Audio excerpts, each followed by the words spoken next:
예, 김부겸 행정안전부 장관을 오늘 첫 순서로 만나보겠습니다. 요새 노란 민방위복 입고 있는 모습 TV에서 자주 보게 됐는데요. 어제 대통령 업무보고에서는 연방제 수준의 자치분권, 또 안전선진국 이런 거에 대해서 강조를 했습니다. 말이 조금 어렵죠? 예, 직접 얘기 들어보겠습니다. 김부겸 행안부 장관입니다. 김 장관님 안녕하세요. 예, 안녕하십니까. 김부겸입니다. 예. 대구에서 의원 되실 때, 또 뭐 대선 불출마 선언하실 때, 이럴 때 제가 인터뷰 많이 했었는데, 네, 예. 그때만 해도 행안부 장관이 돼서 인터뷰하게 되실 거라고는 저는 상상도 못했어요. 저도 마찬가지입니다. 예. 이제는 좀 자리가 적응이 되셨습니까? 그래도 워낙 업무가 넓고요. 예. 또 제 스스로가 아직까지 전부 이 국민들의 요구와 또 현실 우리 주어진 조건을 다 파악하지는 못하고 있습니다. 예, 그렇죠. 어려운 자리죠. 행정안전부. 그렇죠. 저는 두 가지 장면이 떠오르는데 첫 번째는 김 장관님이 증세 문제를 언급하셨던 그때의 기억이 납니다. 기자들이 나가려고 하자 기자들 있어라 한 다음에 복지는 확대해야 되는데 표 때문에 증세 문제는 얘기 안 하고 이 상태로 언제까지 갈 수는 없지 않습니까? 솔직하게 증세를 논의합시다. 상당히 민감한 얘기를 너무도 거침없이 하셨던 그 장면. 이거는 작심하고 하신 거예요? 예, 민감하지만 서로 안 할 수는 없잖아요. 그리고 또 이제 국민들에게 우리 국민들이 원하는 최소한의 복지 수준 같은 걸 이야기를 하고, 예. 그러려면 거기에 따르는 국민적인 의무도 같이 이야기를 할 때가 되었다.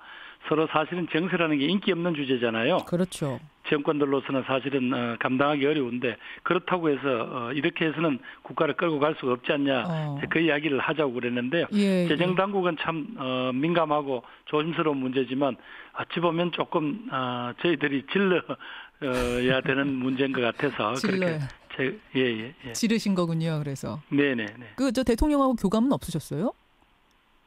대통령이 그런 말씀까지 장관 보고 이래라 저래라 하시지는 않거든요. 그렇군요. 예. 이거 누군가는 감당해야 될 일이다. 질러야 되는 얘기다 생각해서.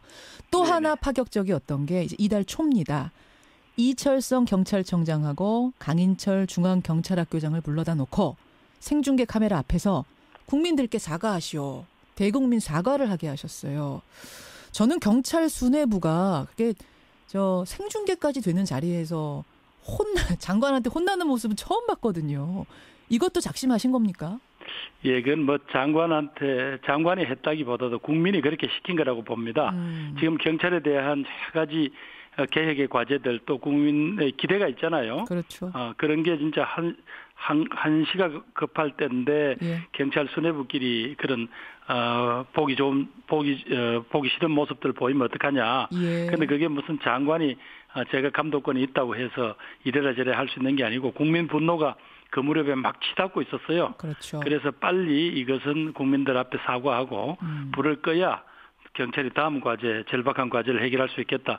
그래서 제가 한 거죠, 예. 그런 생각으로. 불 끄러 간 거다라고 생각하시면 됩니다. 불 끄러 간 거다. 예. 지르러 가고 또 불도 끄러 가고. 네. 그게 또 어찌 보면 여의도 정치하다가 간 저희들이 그렇죠. 해야 될 역할이 아닌가 그렇게 생각이 됩니다. 저도 보면서 이게 정치인 출신 장관이기 때문에 가능한 일들 아닌가 이런 생각을 했었는데, 예, 행정안전부 김부겸 장관. 어제 대통령 업무보고 내용으로 좀 넘어가 보겠습니다.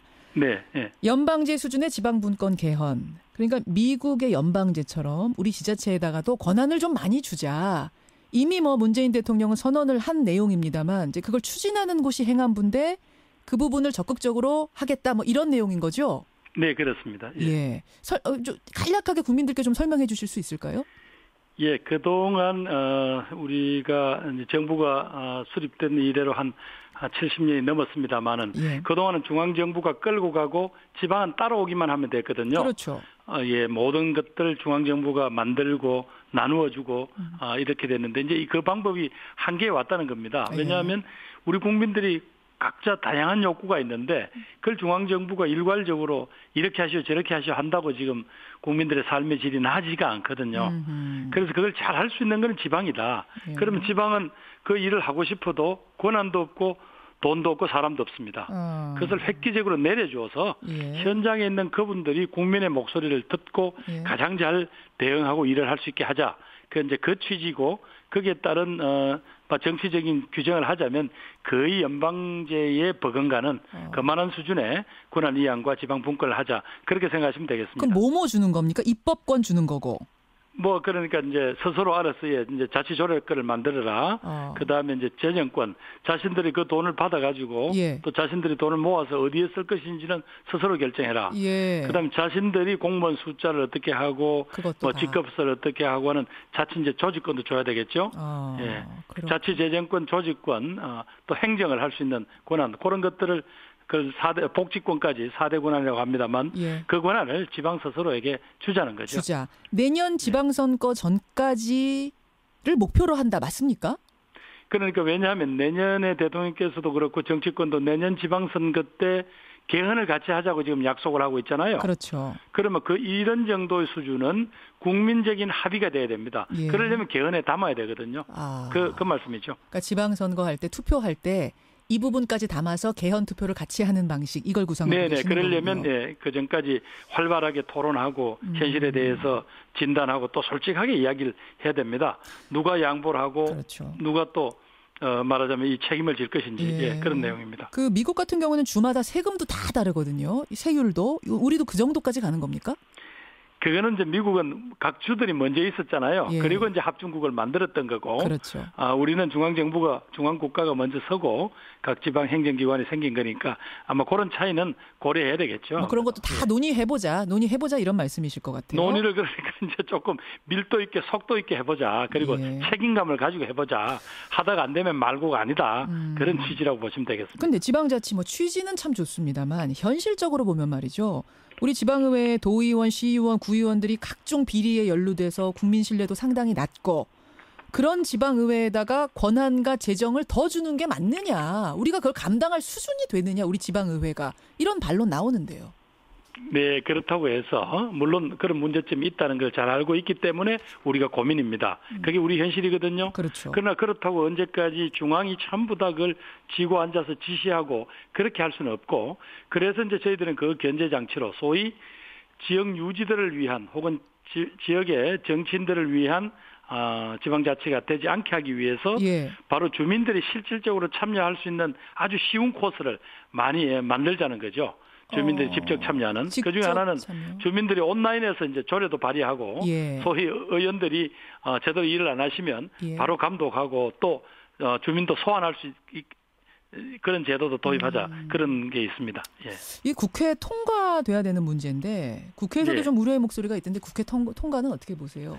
결국은 이제 국민적인 관심이 어느 정도 따라주느냐가 문제겠죠. 국회의원들이라는 분들은 결국 정치인들이니까 국민들이 어떻게 생각하시느냐에 따라서 그분들이 판단하실 수밖에 없다. 그렇게 생각합니다. 지역 균형 발전에 대해서 누구보다 관심이 많은 분이 김부겸 장관이신데 세종시로 수도를 이전해야 된다는 의지는 여전히 가지고 계세요? 네, 저는 뭐 그런 생각입니다만은 수도 이전이라는 말 자체가 헌법재판소에서 일단은 위헌이다라고 말씀하셨으니까 제 욕심 같아서는 그 문제도 내년에 개헌을 이야기를 할 때 국민의 의사를 물어봤으면 좋겠습니다. 내년에 지방선거할 때 세종시 수도 이전도 국민들께 국민 투표로 한번 물어봤으면 좋겠다라는. 네네.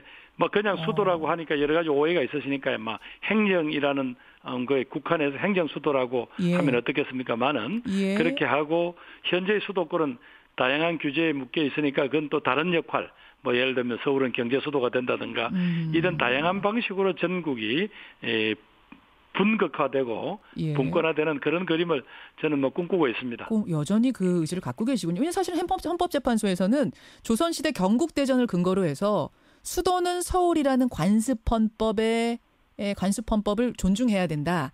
따라서 세종시 수도 이전은 위헌 이렇게 낸 상태인데 이미. 그래서 이제 그 헌재 결정에 대해서 어떤 형태로든지 변경을 가하려면 국민의 의사를 확인하는 수밖에 없거든요. 그것보다 위에 저는 있는 건 경국대전을 읽어보지 못해서 잘 모르겠습니다만 참 좀 그때 난감하더라고요. 이 국민이 납득을 하겠나. 경국대전까지 우리가 지켜야 되는가. 그런 문제가 있죠. 그걸 넘어설 수 있다고 보세요. 국민 투표라는 과정은? 헌재 결정을? 거기에서 그러니까 그냥 단순히 행정수도를 옮긴다는 것만 가지고는 그건 국민들이 조금 떠악해 하실 수 있으니까 국가 전체에서 기능을 이렇게 분산시키자. 예를 들면 행정은 중부권에 있는 세종, 뭐 예를 들면 뭐 경제는 현재의 수도권을 잘 살려가고 또 나머지 여타 지방 도시들이 앞으로 살아갈 수 있는 어떤 지역 거점의 발전 전략 같은 거 이런 거를 해서 국가 전체에 골고루 말하자면 살아갈 수 있고 성장할 수 있고 젊은이들이 뿌리를 내리고 살 수 있는 그런 어떤 큰 전략이 나와야 되지 않겠냐. 뭐 저는 그런 생각이죠. 뭐. 알겠습니다. 행안부 김부겸 장관 여러분 지금 만나고 계십니다. 그나저나 그 내년 지방선거에서요. 네네. 대구시장으로 김부겸 장관이 나오시는 거 아닌가 이 얘기가 요즘 부쩍 많이 들립니다, 장관님. 아유, 저는 정말 몇 번 그게 아니다. 특히 저 행정안전부는 선거를 또 관리해야 되는 주무부처거든요. 예, 그런 제가 말하자면 심판 노릇을 해야 될 제가 선수로 되겠다는 거는 그건 국민들에 대한 도리가 아니고 특히 대구에서 제가 국회의원 어렵게 됐잖아요. 어렵게 하셨죠. 그런데 2년 만에 또 시민들이 보시기에 또 사표를 내고 자기 말하자면 정치적 이익만 찾는다 그러면 그 시민들한테 그건 정말 큰 욕먹을 짓이라고 생각해서 제가 계속 부인을 했는데도 자꾸 그렇게 말씀을 하시니 참 난감합니다. 그래서 요즘 대구 근처에도 자주 못 갑니다. 오해를 받을까 싶어서. 욕먹을까 봐 싶어서. 아니 하도 자꾸 오해를 하시니까요. 사전 선거 운동 한다고 그러시고 이래서. 그 대구 근처에 가지도 못하고 계세요. 그런데 지금 이제 한국당에서는요. 이미 김부겸 장관 출마를 기정사실로 하고 상대 후보를 물색하고 있다. 이런 얘기가 들리고 여론조사도 김부겸 장관을 넣어서 막 여론조사 기관들이 돌리더라고요. 그러면 압도적인 1위가 나옵니다. 이렇다 보니까 김 장관님은 아니다 해도 결국 당이 지방선거 근처에 가가지고는 김부겸 장관을 대구시장으로 올리지 않겠는가 이런 얘기가 구체적으로 나오더라고요. 그래서 많은 정치인들이 그런 어쩔 수 없는 선택을 한 것도 사실입니다. 우리 정치 역사에. 그렇죠. 그러나 저는 또 그래도 제 고집대로 정치를 해왔으니까 그 점은 김현정 선생님도 저를 믿어주시는 게 좋을 것 같습니다. 이 정도 말씀하시면 저도 인터뷰를 워낙 한 10년 해온 사람이라 이 정도 말씀하시는 분이 말을 뒤집는 거는 못 본 것 같습니다. 네. 이 정도 상황이라면 알겠습니다. 지금 의원직을 유지한 채 장관을 하고 계신 상황이기 때문에 내가 이 상황에서 또 의원직 내팽개치고 장관 그만두고 대구시장으로 나가는 건 대구민들에 대한 도리가 아니다. 이 말씀. 특히 저를 뽑아주셨던 대구 수성구민들한테 그건 제가 2년 만에 간다는 것은 그건 정치적으로 도리가 아닌 것 같습니다. 알겠습니다. 한 1분 정도가 남았는데요. 질문 드릴 건 많은데 그것보다도 김부겸 장관이 국민들께 하고 싶은 말씀이 있으실 것 같아요. 행안부 장관으로서 그 이야기를 1분 동안 담아주시죠. 예, 국민 여러분, 새 정부가 출범하고 새로운 어떤 개혁의 신호탄을 좀 올리려고 하는 점에 북한의 김정은 정권의 핵과 미사일로 한반도 전체 안보 환경뿐 아니라 여러 가지 국제 정치 상황을 어렵게 하고 있습니다. 이럴 때일수록 국민들과 정부 간에 또 여러 가지 국민의 대의기관과 정부 간에 서로 간의 최소한의 신뢰와 어떤 형태의 미래에 대한 함께 꾸는 그림이 없다면 정말 어려울 수 있습니다.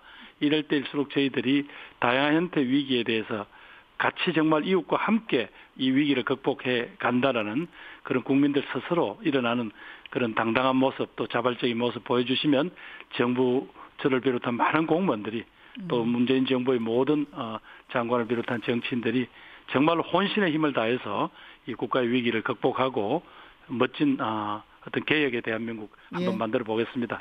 저희들 믿고 한번 도와주십시오.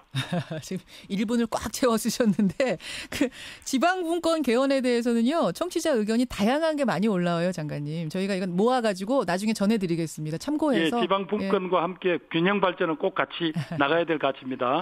여기까지 말씀 듣겠습니다. 고맙습니다. 고맙습니다. 행정안전부 김부겸 장관이었습니다.